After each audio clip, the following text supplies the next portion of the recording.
You're listening to the weekly Parsha Podcast with Ari Goldwag, recorded with Hashem's never-ending assistance in Ramat Beit Shemesh, Israel 5784, 2024. This week's Parsha is Parsha Shmini, and at the end of our Parsha, the Torah talks about the special foods that Jews are allowed and not allowed to eat. And in the conversation of what is the concept behind these special foods, the Medrash speaks about the uniqueness, the specialness of the Jewish people. And we're going to have here an amazing discussion which relates to what's going on today in the entire world, and specifically in Israel. And we're going to talk about Yishmael, we're going to talk about Esav, we're going to talk about the West, we're going to talk about the Arab world, and we're going to talk about why do the Jewish people, why is Israel so despised? Why are we hated? What is the spiritual root of this hatred? And it has very much to do with the food that we eat. What is the fact that the nations of the world hate the Jewish people, want to see us destroyed? What does that have to do with the food that we eat? So let's see. I'd like to read to you a medrash, and I also want to read to you an amazing Malbim. Please stay with me till the end, because the Malbim talks about what's going on today. The Malbim was written in the 1800s, but he talks about the world of Yishmael, the Arab world, and the world of Edom, the West. And he talks about what's going to happen at the end of days, what the Geula, what the redemption will look like. So stay with me till the end, and let's hear some amazing ideas together in the Medrash. The Medrash tells Rabbi Shimon Bar Yochai, the author of the Zohar, Pasach, he brings a Pasuk in Chavakuk. The pasuk is in Treyasar and the 12 prophets. It says like this: Amad vayemoided eretz, and I'd like to actually read to you the entire pasuk, the entire verse. The pasuk says that Hashem stood up. It's talking about, we'll see more about this, it's talking about what the Geula looks like, what the redemption, what the Jewish people's redemption after being for almost 2,000 years in Galus, in exile, amongst the nations of the world. What does redemption look like? So the pasuk tells us, Amad vayemoided eretz. Hashem stood up and he measured the earth. Ra'a vayater goyim. God saw, and vayater goyim, we'll see what vayater goyim means, but he did something with the nations. It means he permitted something in regards to the nations. Vayispoitetzu hare'ad. And the huge mountains they exploded. Shachu yivois olam. They were flattened. Halichos olam loy. The way of the world belongs to Hashem. He's in charge of how things play out in the world. Now let's see what the Medrash says about this pasuk. It says like this: Modar HaKadosh Baruch Hu kol ha'umos. So the Medrash understands, as often the Medrash does, that it's not just speaking about the future redemption, but it's also speaking about a previous redemption, right? We're coming into the Chag of Pesach, of Passover, where we celebrate the redemption of the Jewish people from Egypt, the initial exile the Jewish people went through, but it echoes through history. And so things that happened in the past also happen in the future. We can see throughout history repeats itself, but there's a spiritual reason for it, there's a depth to it. But let's look back for a moment to the original redemption. The Jews came out of Egypt, they received the Torah. Hashem looked at and evaluated the nations. When Hashem wanted to decide who is he going to give the Torah to whom can he give this Torah, who is going to be able to receive it, fulfill it, 613 commandments, have a real relationship with God, express and manifest God in the world, he saw it was the Jewish people, and specifically the Jewish people who left Egypt and they lived in the wilderness for 40 years. Every single day the miraculous manna fell and they ate it. That's who Hashem was able to determine and measure and see that this is the right nation and this is the right generation to receive the Torah. Modar HaKadosh Baruch Hu kol heharim. Says the Medrash, interestingly, Hashem evaluated and looked at all of the mountains, and when he decided, it was for whatever reason, it's a discussion in and of itself, for whatever reason Hashem wanted to give the Torah on a mountain. And he looked at all of the mountains in the world, and he decided it's going to be Har Sinai, Mount Sinai. Something special about Mount Sinai, something special about a midbar. Okay, that's another drasha. It's to do with the humility. The Torah is received through humility.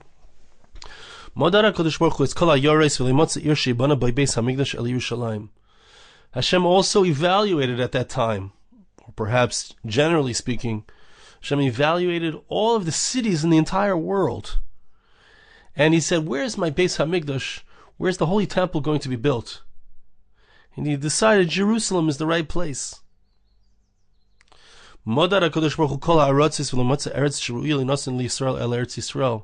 It's interesting that this comes after that.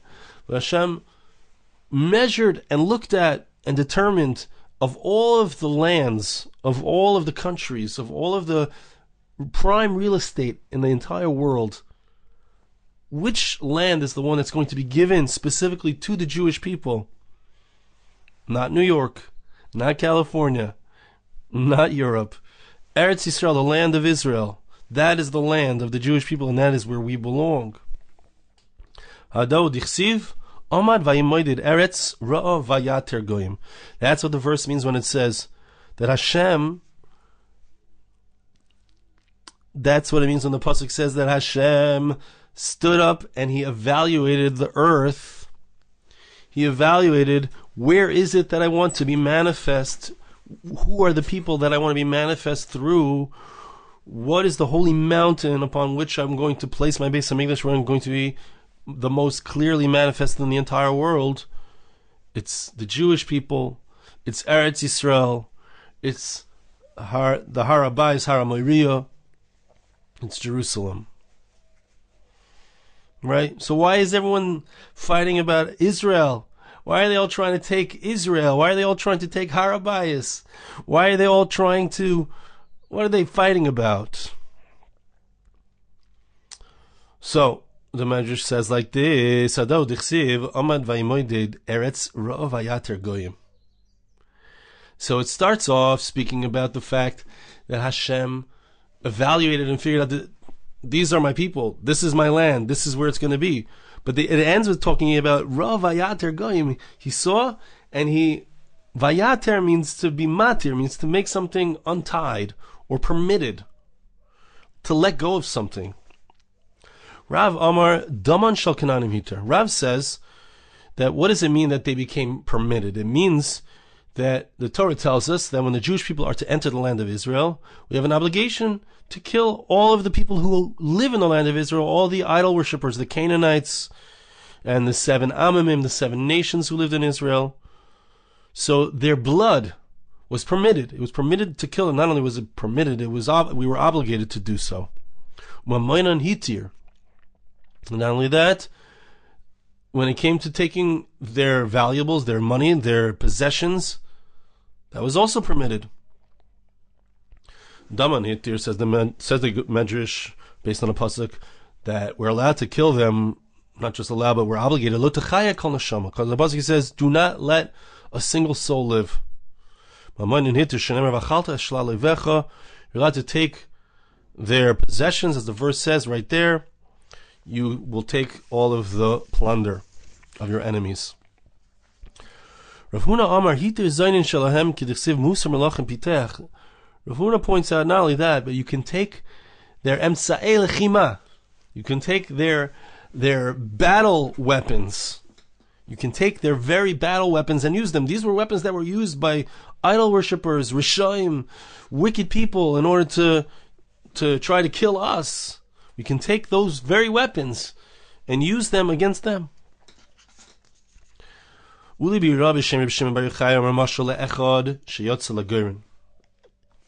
So, now here's where we get to really the depth of why is it that they hate us? Why do they hate us? What did we take from them that they had, and they hate us because of that? It gives us an analogy. Reb Shimon Bar Yochai gives us an analogy to a guy who goes out and he has a dog and he has a donkey with him to do the work. So he takes his his donkey and he puts on it 5 measures of stuff to carry. And on the dog, he also wants to give the dog something. It's a little smaller animal, so he gives it just two measures. The donkey was carrying this heavy load, but the dog couldn't even handle the small load. It was like getting crushed under the load. It was crawling along. So what did he do? He said, look, I'll take off one of the measures of the load off of the dog and put it onto the donkey. And still the dog couldn't handle it.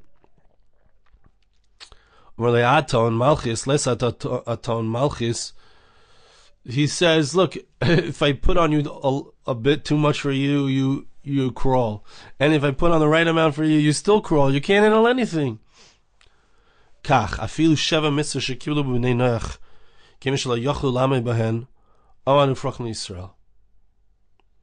Since, because of the fact that Hashem saw that the nations of the world couldn't even handle 7 mitzvos, 7 commandments: don't kill, don't steal, don't be jealous of another man's wife, create for yourselves batei dinim, create for yourselves law houses, places to enforce law. The nations of the world couldn't even handle these 7 mitzvahs. Hashem says, look, I'm taking it away from them. They have no more achrayas, they have no more responsibility. I'm placing the achrayas onto the Jewish people. The Jewish people have their 7. They have altogether 613 commandments. They're the heavyweight champion. The Jewish people are the donkey who can carry the load. Look throughout history, the Christians say we can't carry the load, therefore the world is freed from the burden of the law, heaven forbid. Right? It's true, they can't carry it. Look at the Yishmaelim, the Arab world, they try to carry a very heavy load. It doesn't really work out so well for them. But the Jewish people, we've been carrying the load for 3,000 years, 3,300 years. And the ones who throw off the yoke, we see what happens to them. They disappear. Only those who stay strong to the commitment to Hashem's mitzvahs remain. Rav Tanchum Bar Chaniloi. Rav Tanchum Bar Chaniloi says another mashal, which is a little bit more famous because Rashi brings it. There's an analogy to a doctor who comes in to check on 2 patients. And he sees that one of the patients is going to live, he's going to be well, he's going to get better. But he sees that one of them is terminal. So the one who he sees is going to live, he says, make sure you eat these items and don't eat those items. They're gonna have a negative effect, a negative impact on your health. The one who he saw was terminal, he's not going to make it. He said, whatever you want to eat, you could eat. It doesn't matter. Anyway, this patient is going to die. So too, when it came to the nations of the world, since Hashem saw they're not going to make it to the next world, they're not going to end up healthy, they're not going to get better, so to speak. So Hashem said to them, eat whatever you want. You can eat whatever you want. The sensitivity of the non-Jews' physical system and spiritual system is different than the Jewish system. The Jew, we are going to end up in Olam Haba. We're going to end up in the world to come. So therefore, so we have very specific foods that we can eat because our systems are very ragish. They're very sensitive. We can't eat bugs. We can't eat pig. We can't eat non-kosher animals. We can't eat shellfish and lobster. These foods have a negative spiritual impact on us. And because we are so sensitive, therefore we have to be careful about what we eat. And the Torah has many, many details. All of these details are for us. But the nations of the world, because they were unable to hold the responsibility of even 7 mitzvahs, of 7 commandments, that was taken away from them. And the result was that the nations of the world hate us. Why do they hate us? I think about it. When a person does wrong, naturally they feel guilt.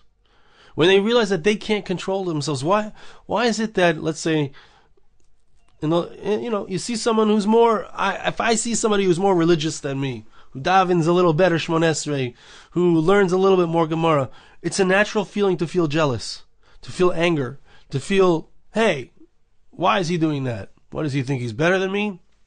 It's a natural feeling. Why? It comes out of my own guilt. It comes out of my own sense that I'm not living up to who I should be. And when the nations of the world see the Jewish people, and they see that we are able to hold up a greater standard, we are able, that makes them angry. It makes them jealous. It makes them hate themselves. But they take out their anger on us. I'd like to read to you from the Malbim. The Malbim is there on the Psukim in Chavakuk, chapter 3, which we just read from.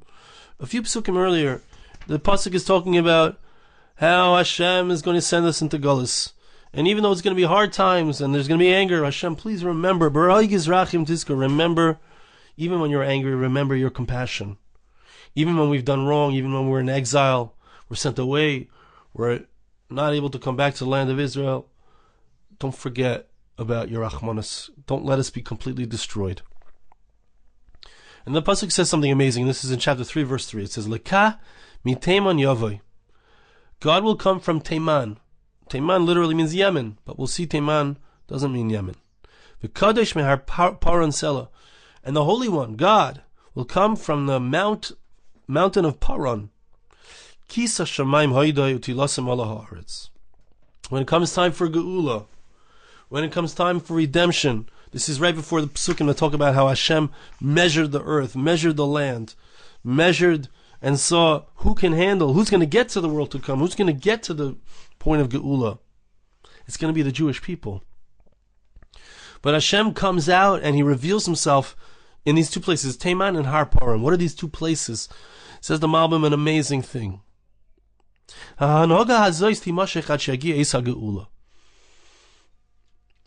The way that Hashem interacts with the world, where He brings negative consequences or negative situations to the Jewish people, this will continue until the time of the Geula, of the final redemption.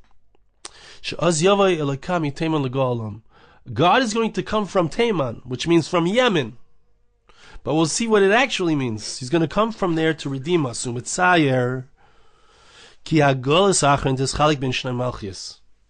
Pasuk is telling us there's two places. There's Teiman and there's Har Paran.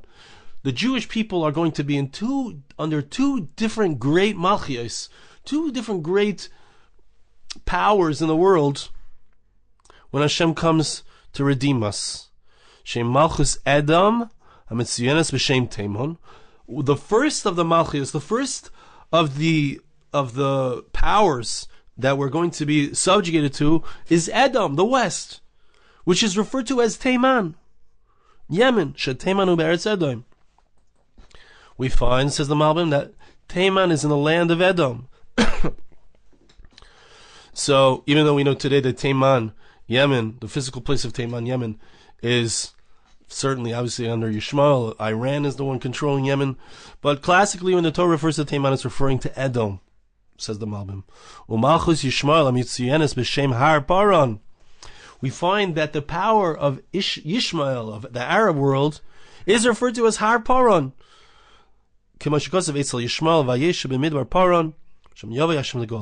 says about Yishmael himself that he lived in a place called the wilderness of Paran. Hashem is going to come from there to redeem us. Hashem is going to come from the west to redeem us. Hashem is going to come from the world of Yishmael to redeem us. We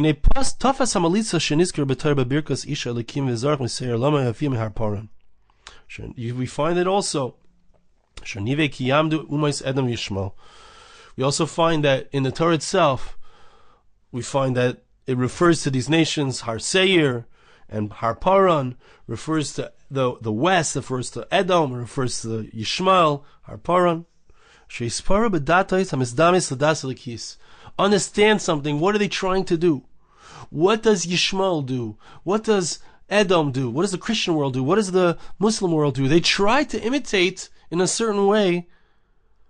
They created a religion which replicates or tries to copy the true religion, which is the Torah, which is the Jewish religion.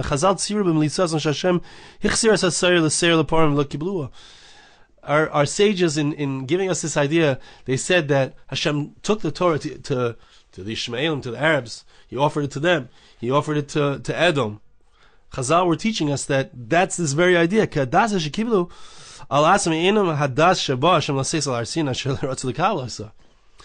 The actual religions that they accepted upon themselves were not the religion that Hashem offered to them on Mount Sinai when Hashem was giving the Torah to the Jewish people. They didn't want to receive that.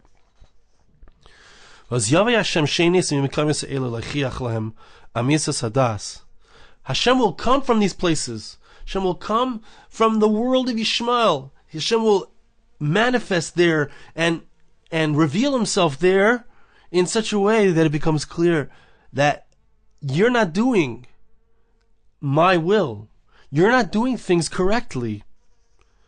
Everyone will recognize the true law, the true way, what it really means, a relationship with Hashem as manifested in the Torah, which was given 3,300 years ago. And then everyone will have a clarity about what it means to serve Hashem properly. And how in the Western world, in the Christian world, they covered up the true understanding of God. There's no physical human manifestation of a God. That's kfir. That's avodah zarah. It's idolatry. They'll recognize that. They said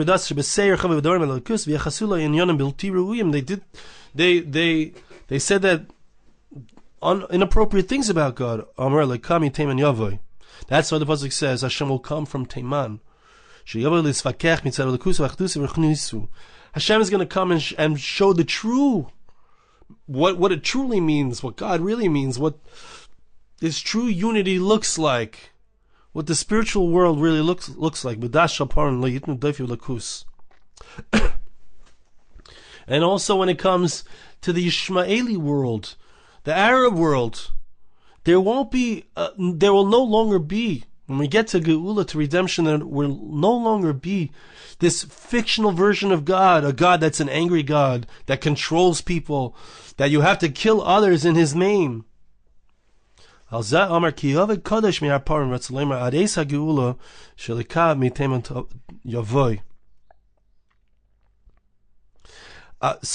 same idea that there will be, until the final redemption, there will be a false manifestation of what is God's will in the world, and it will manifest through the Christian world, and it will manifest through the Arab world, the Muslim world. And then Hashem will show the truth to all of these worlds. And Chavakuk is saying, I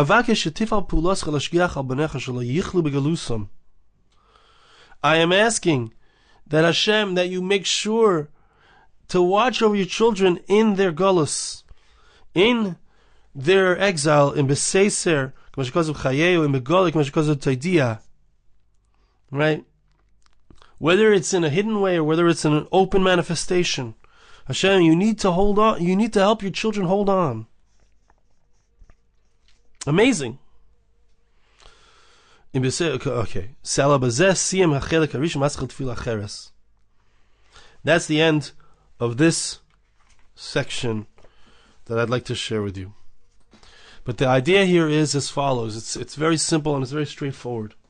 Right, let's look at the nations. Why do they despise Israel? Why do they despise the Jewish people? Why do they hate us? They hate us because we are the true manifestation of God's will in the world. We have a Torah, we have a Gemara, we have a Medrash, we have a Tanakh, we have something that says the truth. We were never and will never be replaced, because there's only one correct way of approaching God. It's not that God is like the version of the Christian. It's not like God is the version of the Yishmaelim of the Muslim world. There's a God which is that the Jewish people understand, which is a God of balance, a God of judgment sometimes and a God of love. And it's not a contradiction. The nations hate us for it because we bring balance. They hate us for it. They want to see us destroyed. Why? Because they want to be proven right. But Hashem will not allow this. Vayemoided Eretz. Hashem evaluated the whole world and chose the Jewish people because he saw that we were the ones who could be civil, could carry the heavy load of the Torah, the truth of what a relationship with Hashem actually really looks like. He saw that we could handle this, and the nations of the world could not handle this. And so, that's Sinai, as Chazal say, Misham Yatsa Sina, Sinai, the same word in Hebrew is Sina, the same root, which means hatred. That there's a hatred of the nations for us because of their jealousy of the spiritual potential that we have. But it's not only for us. Ultimately, we will teach everyone. Obviously, we need to learn it ourselves first. We will teach them all. Hashem will reveal to the entire world, as we saw in Tanakh, in Chavakuk. Hashem will reveal to the entire world the truth of what a relationship with Him looks like. I want to bless you, and I ask you to bless me. Hashem should help us. That we should be able to understand that Hashem loves us, and that Hashem wants the best for us and for the entire world. And we're living through unique and special times. And these times are bringing to the ultimate revelation. Hashem should help us be able to see that which He measured so long ago. The beautifulness of the Jewish people, the specialness of the Jewish people, the specialness of Eretz Yisrael, the land of Israel, and the specialness of Yerushalayim. May that Beis HaMikdash, the temple, be built back in Jerusalem very soon, speedily, in our days. Thank you so much for listening. Have a wonderful Shabbos. This podcast was made possible through the gracious donations of listeners like you. For more podcasts like this, please visit www.arigoldwag.com or search on iTunes Ari Goldwag.